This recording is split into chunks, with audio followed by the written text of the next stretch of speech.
Some of those habits that we've been talking about, healthy practices as a leader that can be essential for us to have sustainability, that the things, those new strongholds as we understand that explosive force and constant flow of power that works in and through us early in recovery is the same power and force that is working through us in leadership.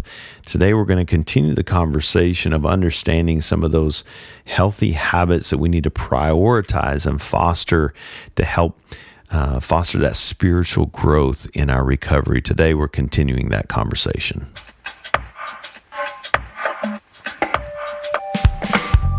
Welcome to Celebrate Recovery Official, a podcast that shares life change stories, courage, hope, and leadership wisdom, all centered around the Celebrate Recovery principles based on the Beatitudes in Matthew chapter 5, where we learn to face our hurts, hangups, and habits, and even our broken relationships so that we can walk in the newness of life to find freedom, but also to find meaning and purpose, so that we can live out this mission that God has called us to not waste the hurts in our life. I'm a grateful believer in Jesus Christ. I struggle with drugs and alcohol and perfectionism. My name is Rodney.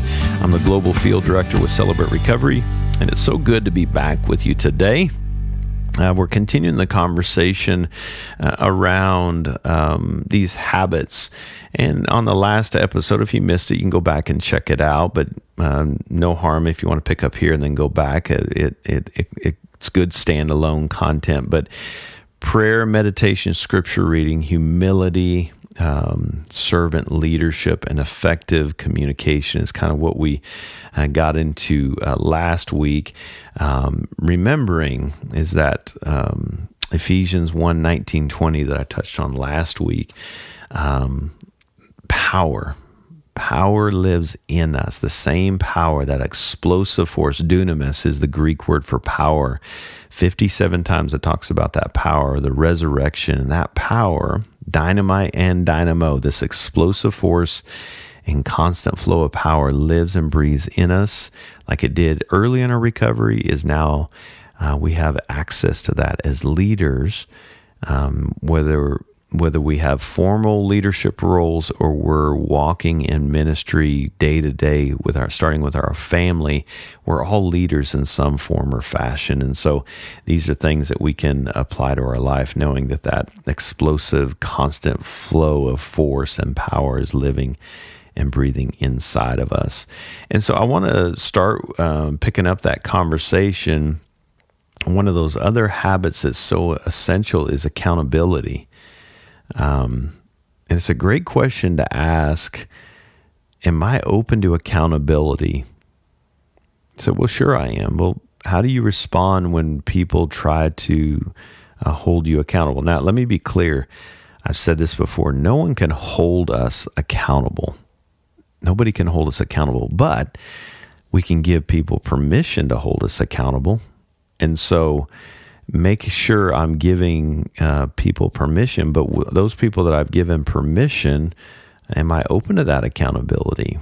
Have I started to believe, no, I don't need to be held accountable by anybody, but who are your trusted mentors, your peers? Are you open to accountability with them to ensure that you'll stay grounded and accountable for your actions? Again, sometimes we are intentionally, and I talked about this at a local training conference recently, sometimes we are intentional in hurting other people. Sometimes we don't. If I run a stop sign and I'm kind of spaced out and I, honest to God, missed it and I just went right through it and I hit another car coming through the intersection, it's still my fault. It's still my responsibility. I still have to own that. And so if someone says, hey, you said this and it hurt me. Well, I didn't mean to. I need to be accountable to that. You know what? This has happened before and I'm sorry. I need to be accountable for that. And so I just need to own that, to be accountable. But do you see cracks in my armor? And, it's a great question to ask. Do we have people in our life that would be willing to speak up when they see cracks in our armor? Sometimes we work so hard to have that armor in front of us that we think no one can see the cracks in our armor. But they're there, It's just sometimes people they're afraid to say something because they don't want to see your reaction. It's like, ugh. Thomas Carlyle says the greatest of faults is to be conscious of none. That's the greatest fault. The greatest of faults is to be conscious of none. We have faults, but do we have someone that's willing to point out the cracks in our armor? To be accountable. Sometimes we can think, well, everyone else has the problems. I love that Matthew 7:3. Why do you look at the speck of sawdust in your brother's eye and pay no attention to the plank in your own eye? Whew. Yeah. Am I accountable? Do I have something in my own eye? So I want to be accountable. If I said something that hurt you, do I give people permission to say, hey, that kind of stung? And I know you didn't intend to do that, but it did hurt, and I need to tell you. Reminds me of the quote from Robin Sharma says, words can inspire and words can destroy. Choose yours well. So I need to be accountable to that. So I think about the garden in the Garden of Eden. God goes to the garden. Adam and Eve are hiding. Why are they hiding? Because they ate from the tree. The one tree they weren't supposed to. It sounds familiar, right? It sounds like my story.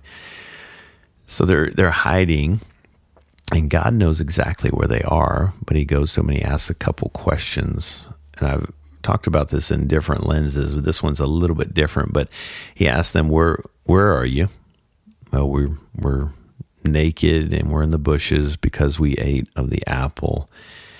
The second question he asked them is, who told you that? Who told you were naked? And it's such a powerful question, because what the response is, well, Satan, right? The enemy did it. And then they start pointing fingers at each other. You start seeing and hearing this blame game. And here's what's so important with blame. Blame in that very moment, like if someone comes to me and tries to hold me accountable, it's like, well, I had a bad day and you just need to understand ministry's hard or whatever. If you knew what I was going through, you wouldn't even be talking to me about this. We do this blame game, and the blame, I remember Rick Warren talking about this, be lame, which is kind of funny. It's kind of a dad joke, but it is interesting, be lame. But blame in that moment can become my inability to be held accountable for a lifetime. When I am pointing the finger and I'm blaming, in that moment, I'm actually saying and putting some roots in that says, I'm going to have the inability to be held accountable for a lifetime. Now, can change happen? Yes. But when we start the blame game instead of taking responsibility, we're in a stuck place. So am I accountable? It's a good question, maybe even circling back with those that are close to you. If you're a mom, who are the ladies in your stay-at-home mom? You got some ladies in your life, maybe connect with them. Say, hey, I haven't told you this in a while, but I just want you to know, if you see anything in me that seems off, one, I may be struggling and I just need somebody to connect with. I'm afraid to say something.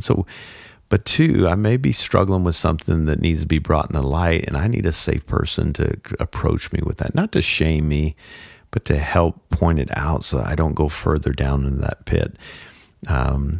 You're in the business world. Ministry is finding someone and just giving them those mentors and those peers. Give them permission, trusted people in your life that are not going to shame you, but be honest. I think of Nathan with David. One of the most powerful statements that Nathan makes to David after he's had the affair with Bathsheba and he has her husband killed and all that stuff, is Nathan approaches him in love and compassion. He says, David, you are that guy. And you can just feel the heart and the compassion, but balance of truth. And we need those people in our life. So are you accountable? Are you open to accountability? Lifelong learner. Sometimes I'm in my 19th ministry year in a couple months here. And it's interesting. We can kind of buy into this narrative that we've got it all figured out. We have to be continuous, lifelong learners, knowing that my personal development has not stopped. He who began a good work in me will be faithful to carry it on to completion. Am I staying teachable and constantly learning, continuously learning,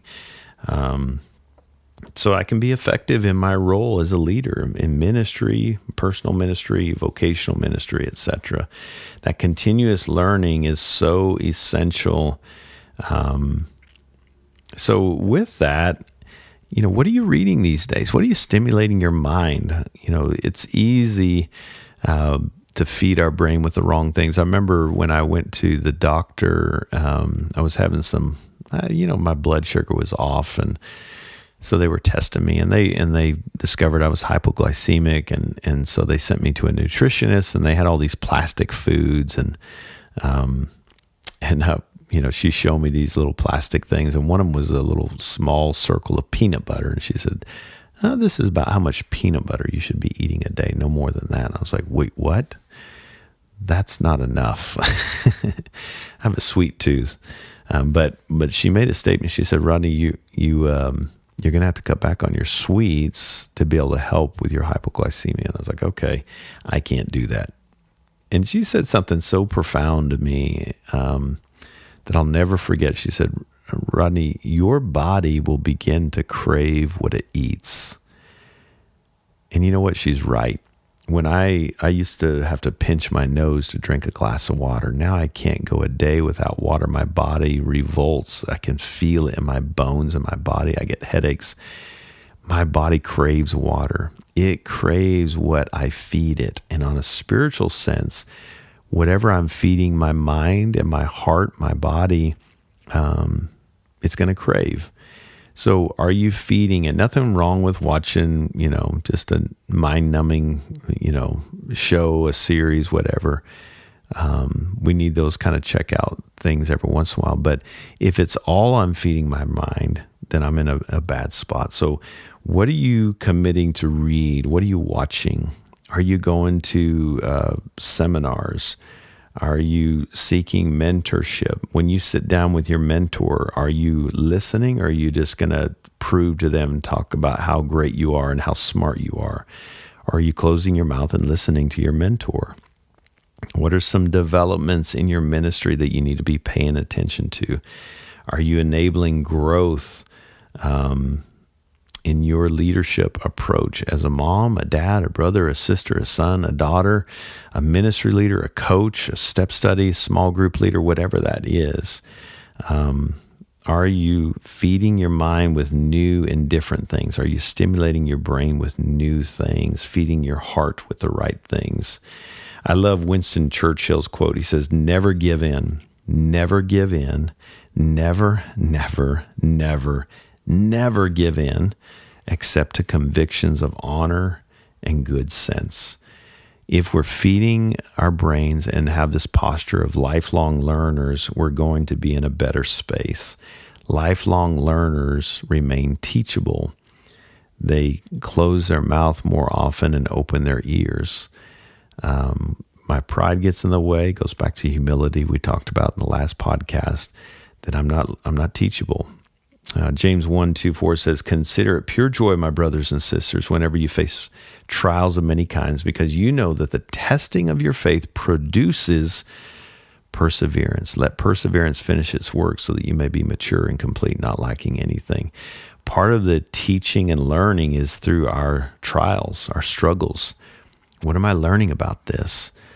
Who's going to be the one to guide me through it? Lord, what's the nugget? Even in criticism, trying to find that one nugget of truth. Is there any nugget, even though some of that is kind of uncalled for, hurtful?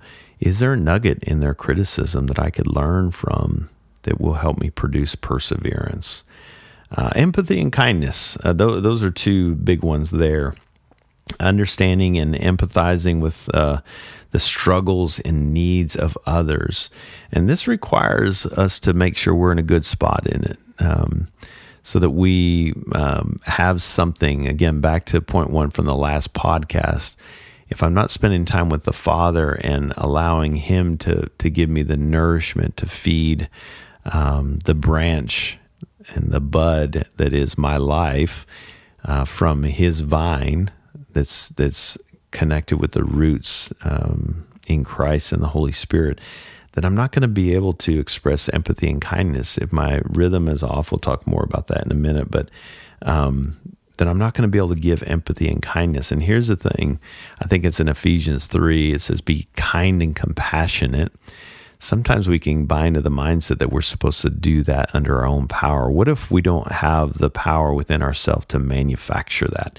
What if it doesn't come from us, but comes to us and works in us and works through us?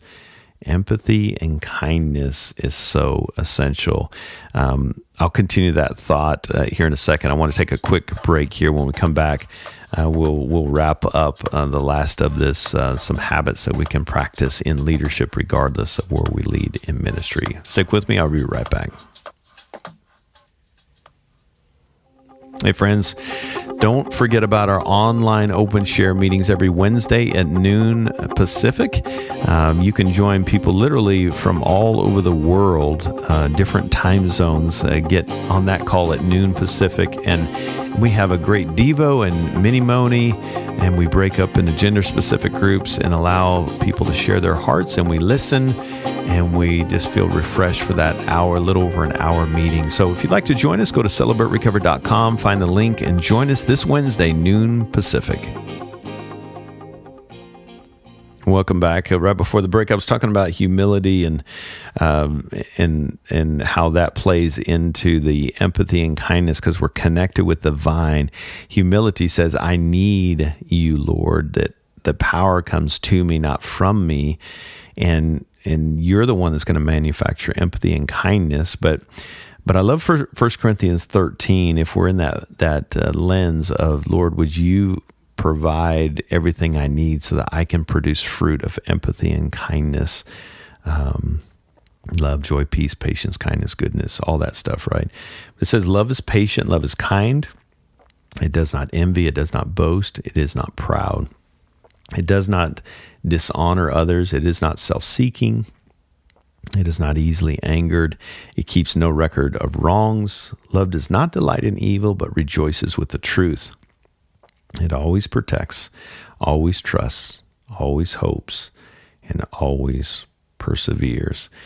What a cool thing to do in this space, if we find that we're in a bad space, is replace the love or it with I am. So for example, I am patient. I am kind. I do not envy. I do not boast. I am not proud. If you're reading those and it feels like, oof, that doesn't feel accurate, then don't shame yourself. Just take that to the Father. And Lord, I'm having trouble with my patience. I'm having trouble being kind. Or I'm keeping a record of wrongs and I'm easily angered right now. Lord, I want to lean into that to understand that, remembering He's the one that produces the empathy and kindness, taking it to Him. But I think the really right behind that is healthy work-life balance, ministry life balance, whatever you want to call it. We have to prioritize our self-care, don't we? And that requires maintaining boundaries between ministry responsibilities and personal life.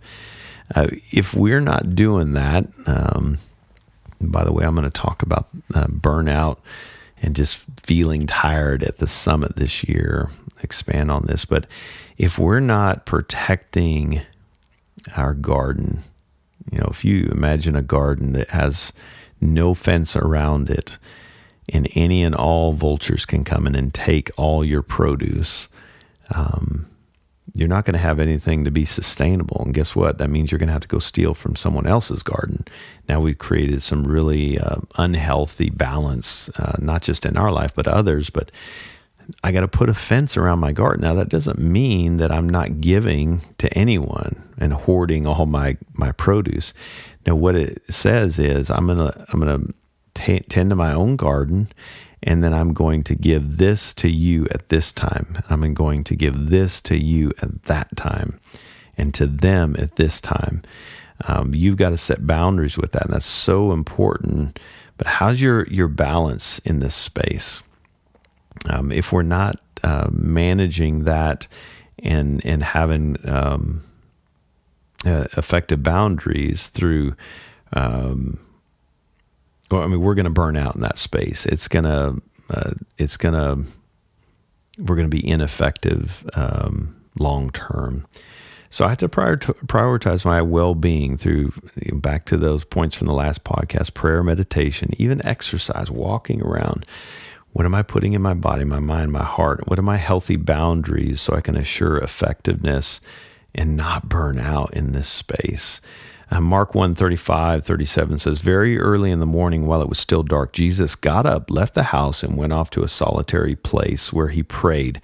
Simon and his companions went to look for him. I love that. And when they found him, they exclaimed, everyone is looking for you. Now, here's the thing. You're always going to have someone looking for you. But here's a picture. I love Brian Dyson paints this picture of the difference. If you imagine a tabletop, and you've got all these rubber balls on this tabletop, you have a different capacity than I have, and I have a different capacity than the next guy or gal, right? I need to know what my capacity is, number one. And the way you can know that is when balls start falling off the table, I know I've reached my capacity. And so here's what happens. If I'm going to add something to the table, I've got to remove something from the table. And some of those things that are on our table, you could call them rubber balls. And when those rubber balls, as Brian Dyson says, if they fall off, those will bounce back. But some of the things on our table are glass balls. And when those fall off, they shatter. I want to make sure that when I'm thinking of prioritizing ministry, and even things that I'm doing, my to-do list, all of the things are important. All the things on my circle, my capacity are important. But some of them are higher priority. I need to make sure that those glass balls are not falling off and getting pushed off the table because I'm putting too many rubber balls on there, if that makes sense.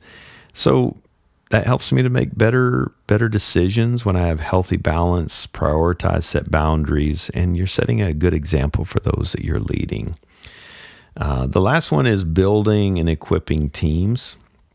It's so important that when I'm equipping teams, I'm investing in them. I'm developing them. I was talking to someone recently about this at a conference, but sometimes when we're looking at giving stuff away so that we don't do everything, by the way, isn't it easy to say, well, I can do it. I'm just going to do it myself.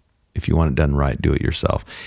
And that sometimes that's right. And sometimes it's not sustainable more often than not. So, there's a difference between dumping. The dumping is when I just dump the responsibility. Hey, here, you take this, you go do it. That's kind of dumping. There's no guidance. There's no follow-up. There's no feedback along the way or even afterward. Delegating is a little bit better because we're actually setting them up. Hey, here's what's expected. This is what you're going to be doing, and I'm giving this to you. I'm delegating it to you. A little bit better, but really developing is where we want to be. Developing is doing the exact same things that is said about delegating. Here's what I need you to do. Here's how you're going to do it. I'm giving you feedback along the way. How are you doing? Are you struggling? Anything I can be helping you with to accomplish it? And then following up after the task and giving feedback in the developing role lens, circling back and, hey, give me feedback. How did that go? So make sure you're not just dumping, not even just delegating, but developing. And in essence, empowering others in your sphere of influence and ministry to ensure that sustainability and multiplication for healthy habits, so that we can make a big impact on the ones that are around us. Colossians 3:23-24 says, whatever you do, work at it with all your heart as working for the Lord, not for human masters, since you know that you will receive an inheritance from the Lord as a reward. It is the Lord Christ you are serving. And again, we're not looking for perfection in this building and equipping your teams. We're looking for excellence. And what's excellence? Excellence is not about winning. It's doing the best you can with what you have. And when you drop people, just circle back and repair. Hey, I kind of dropped you on that. I kind of just dumped that on you, and I need to repair that. I'll do better with that. Please accept my apology. But doing the best you can so that we can produce the best results that we're capable of achieving, knowing that my capacity, my skill set is going to be different than your capacity and your skill set. But knowing we're all created in the image of God, that's a cool thing to think we all bring different gifts and different capacities and different mindsets, different lens, different experiences, different cultures. That's what makes a beautiful mosaic of this body of Christ serving to carry out the mission of Principle 8, to be used to bring this good news to others, both by our words and our examples. Remember, all of these things is knowing that it's first His power coming to me. Remember the Greek word dunamis, His explosive force and constant flow of power working and coming to me, working in and through me, and ultimately through me to help other people so that they can be empowered to do the same thing, so that we can multiply the mission, multiply the kingdom, so that we can reach more people with effectiveness and sustainability, so that we can keep doing this, what God has called us to do. You are important in that role. Jesus called you to it. He will equip you. Keep Him in the center of that. Hey, I hope this two-part series has been helpful for you. Just wanted to encourage you. If you're in it, you're doing amazing things, and we're so proud of you, and I hope that you'll keep going. Maybe this will be some things to journal out. Maybe invite your mentors and your spheres of influence into this, and maybe you set some goals to sharpen your saw as a leader. Hey, as always, thanks for being here, and always love having a conversation with you. I pray that you'll join me next time. Until then, God bless you and have a wonderful week.